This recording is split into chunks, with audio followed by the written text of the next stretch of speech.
Vastupidiselt Donald Trumpi otsusele tugevdada Iraani blokaadi, lootuses sundida Teherani režiimi kapituleeruma, selgus, et Iraan on juba õppinud USA blokaadist Hormuzi väinas mööda hiilima.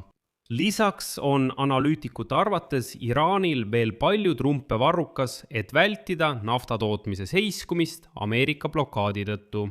Ja milles need trumbid täpselt seisnevad? Ning kas Donald Trumpi blokaad üldse töötab, seda kõike arutamegi selles saates. Minu nime on Aleksei Petši, arutame seda teemat koos. Aga enne kui alustame, palun tellige kanal, pange videole like ja kirjutage ükskõik milline kommentaar. Lisaks sellele liituge minu Telegrami kanaliga Petši News, link sellele on selle video kirjelduses. Alustan sellest, et Ameerika Ühendriikide president Donald Trump, kes ei ole rahul Teherani rahupakkumisega, arvab, et Iraani riiklikud institutsioonid on juba hävitatud ja ütles, et režiim otsib, keda juhtima panna. Ametikohti on, aga väidetavalt pole enam arukaid inimesi järele jäänud.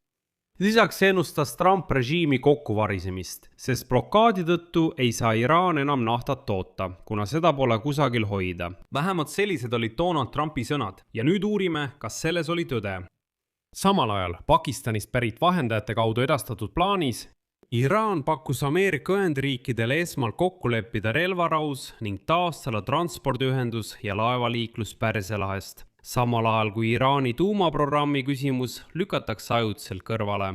See muidugi ei sobi Washingtonile, kuid Iraan ei kiirusta veel alla andma. Ja nüüd teisipäeval ütles Iraani relvajõudude esindaja, et Islamivabariik ei pea seda sõda lõppenuks.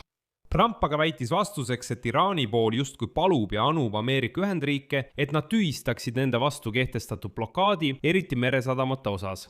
Tsitaat. Iraan teavitas meid just, et nad on koloonia seisundis. Nad soovivad ja paluvad, et me avaksime viivitamatult Hormuzi väina, kuni nad püüavad oma juhtkonnaga olukorda parandada, milles ma olen kindel, et nad suudavad hakkama saada.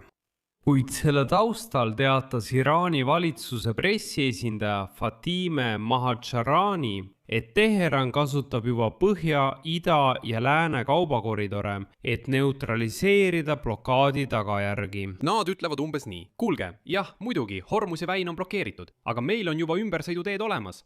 Aga see pole veel kõik. Analüütikute arvates on Iraanil veel palju trumpe varrukas, et vältida naftatootmise seiskumist Ameerika blokaadi tõttu, vähemalt seni. Ja see seniks võib kesta, ütlen kohe ette ära, 2,5 kuud. Tuleb mõista, et Trump panustab blokaadile mitte niisama. Nafta on Iraani majanduslik alus ja president Trump loodab, et ekspordi blokeerimine, mis muidugi lõpuks viib tootmise seiskumiseni, sunnib Iraani järeleandmistele.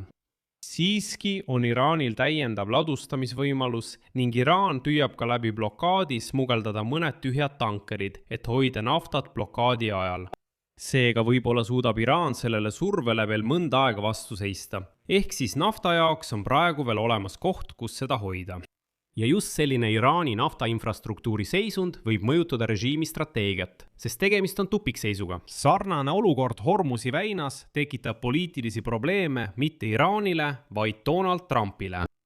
Iraani idee on lihtsalt Trumpi probleemi üle elada, isegi kui see toob kahju. Ehk nad saavad aru, et jah, see on probleem, tootmine võib väga palju väheneda, eksporti pole või õigemini see on olemas, aga mitte sellises mahus.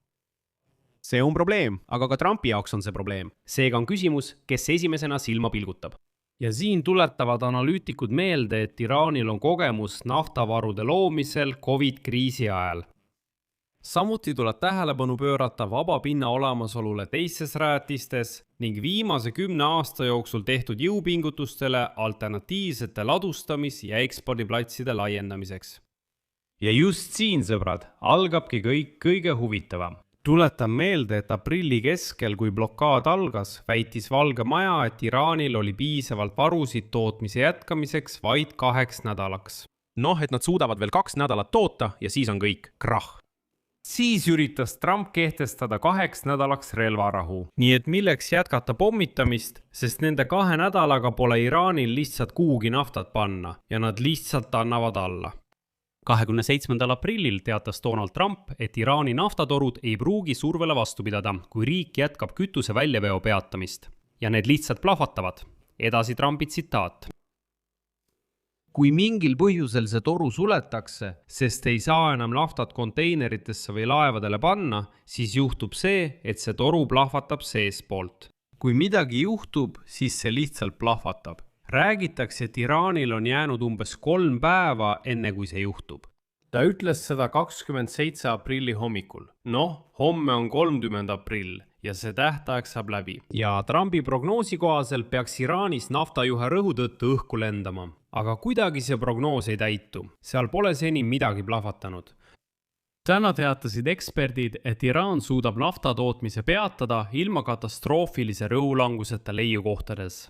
Nad väidavad ka, et mõjukal islami revolutsiooni kaardiväel on ka teisi sissetulekuallikaid, näiteks lepingud. Seetõttu, isegi kui USA blokaad osutub täielikult edukaks, mis on oluline, kuid praegu see nii ei paista, islami revolutsiooni kaardivägi saab nendele alternatiividele toetuda, et tagada oma vägedele palga maksmine ja säilitada oma positsioon Iraanis. See on ülioluline ja sellest piisab. Nüüd natuke matemaatikat. Vortexi kaubaturgude jälgimise ja analüüsi ettevõtte andmetel oli Iraanil 20. aprilli seisuga 20 ülisuurt toornaftatankerit. Need on laevad, mille mahutavus on 2 miljonit barrelit igaüks. Iraan võib neid laevu hõlpsasti ümber kujundada ujuhoidlateks ja jätkata naftatootmist umbes 2 kuud, enne kui tal tuleb tootmist vähendada. Lisaks on ettevõtte Vortex hinnanud, et Iraanil oli maismaal vabu hoiustamisvõimalusi, mis vastasid umbes 3 nädala naftatootmisele. Kokkuvõttes on meil vähemalt 2,5 kuud tootmist ilma katastroofita. Isegi kui te olete blokaadis, isegi kui eksport on täielikult peatatud, on Iraanil koht, kus naftat hoiustada. Sellele vastuseks teatas USA rahandusminister Scott Besson, et tootmise peatumine on juba alanud. Ta nimetas blokaadi koos sanktsioonidega topeltlöögiks. Aga ma lihtsalt tuletan meelde, et seesama Scott Besson väitis, et USA ei kavatse enam kunagi pikendada sanktsioonide tühistamist Venemaa nafta suhtes. Kuid lõpuks pikendati neid veel 1 kuu võrra kuni 16. maini. Siia panen 3 punkti. Kirjutage oma arvamuse ja järeldused selle saate kommentaaridesse. Tellige kanal, vajutage kellukesele ja ärge unustage vajutada meeldib nuppu. Sellega on kõik. Hoolitsege enda eest. Kõike head.